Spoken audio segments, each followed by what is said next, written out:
একটাই কথা আছে বাংলাদেশ, ভোগ আর ভালোবাসা হয় যে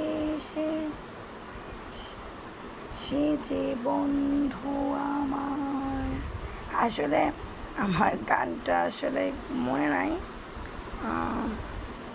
অ্যাকচুয়ালি মনেই নাই, কারণ কালকে এই সিনেমাটা দেখছিলাম, সিনেমার নামটাও ভুলে গেছি।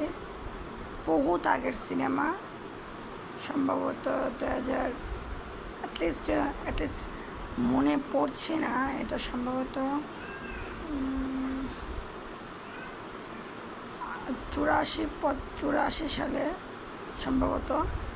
কালকে সিনেমাটা দেখে আমার খুবই ভালো লেগেছিল অ্যাকচুয়ালি, আর তাই অল্প একটু গেলাম, জানি না কেমন হয়েছে, তবে হ্যাঁ আমার চা খুব পছন্দ, আজকেও চা খেলাম, দুধ চা। তো ঠিক আছে, ভালো থাকেন সবাই, আসসালামু আলাইকুম।